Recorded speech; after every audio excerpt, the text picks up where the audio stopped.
our October book nook for the storybook.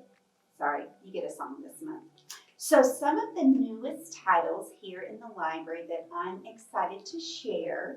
Well, let's just get started. I've got a handful. The first one is When You Can Swim, a new book by Jack Wong, who honestly is a new author and illustrator to me. But you guys, the artwork in this book is fantastic. It's a discussion of what things will be like when a little one learns to swim. And it is wonderful. Look at this. And the text reads, when you can swim, you'll know how to float just lying on your back, watching tree trunks drift by. I don't know, it just really grabbed me, that page and that illustration. And there's several more talking about being on the lake. When you can swim, you'll conquer any fear of tanning soaked lake. Look at that. It's amazing. When you can swim, we'll set our sights on the little island.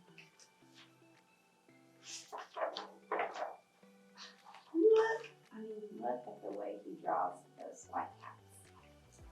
And then it ends with, when you can swim, I'll take you there. So swim, little one. So this is really a discussion of a grown-up encouraging a kid to learn how to swim by talking about all the amazing things that you can do in the world once you learn. And then, of course, at the end, there's a little story about Jack Wong and how he learned to swim and some information about the illustrations. And there's a picture of the author when he was learning to swim when he was little. So yes, When You Can Swim by Jack Wong. The next one is, I believe, the newest book by classic story and children's book author Kevin Hinckley. You can kind of see his style here on the cover. This is the world and everything in it. And this is a sweet story about how some things in the world are big. Some things are so small you can't even see them. I bet the sun and the moon are things that are big, right? But anyway, if you love Kevin Hinckley, you might want to check out The World and Everything in It. Oh, so yeah.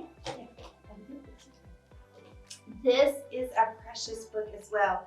This is titled Broken Crayons Still Color. And when Avery, the main character in the story, breaks her new crayons in a moment of frustration, they begin to talk to her. Yes, those crayons teach her how to draw her big feelings and color her way to confidence. And Avery discovers that in God's hands, broken things can create beautiful masterpieces. It is a very sweet story. And what I particularly like about this story is that Avery struggles with a lot of negative self-talk when she gets frustrated or she makes bad choices or things don't go the way she thinks they should. And it's a great, very positive thing. And her box of broken crayons do start that conversation. And before you know it, Avery's learning that all sorts of people in her life, her mom and her friends, have tough days too. And they might feel like broken crayons, but they still have a lot to offer. Messes happen. So love this little sweet book here. Another kind of social emotional focused book that I really have enjoyed lately is titled Way Past Embarrassed. This is a series of books. This one's by Hallie Adelman and illustrated by Joseph Maria Julie. I'm having a hard time talking today. But this is a series. We've got some other books at the library in this series. Way Past Sad. This one is Way Past Embarrassed. The series is titled Great Big Feelings. And in this one, Juan is struggling with math. But maybe he isn't the only student having a hard time. And this is great for kids who are in school, maybe struggle with a certain topic or a certain area of school. maybe they feel like everybody else is better at it than them. Maybe they feel like it's too hard for them. Juan goes through many different kinds of embarrassment. He doesn't want his friends to know. He doesn't want his teacher to know. He leaves the classroom and comes back. But things start to change when he sees an peer's homework or classwork, and his classmate has also written down that this is hard. And so I love how Juan learns to use his voice and come back to class and say in front of everybody, I might need some help. This is hard for me. And so I love this story, how they work together to help each other. And then the other students in the class talk about things that are hard for them. So yeah, I love this book. This is one of those books that I wish I'd had when I was in school. Way Past Embarrassed by Hallie Edelman. The last one today, it's funny, you know me, I love a good humorous book. This one is from an imprint, one of the classic movies imprint. Who knew that they were getting into the children's book business?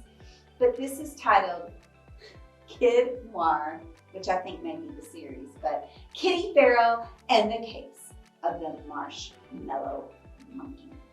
This was written by Eddie Muller and Jessica Schmidt and illustrated by Forrest Burdett. There you go. So I was very intrigued, not having quite seen a storybook like this before.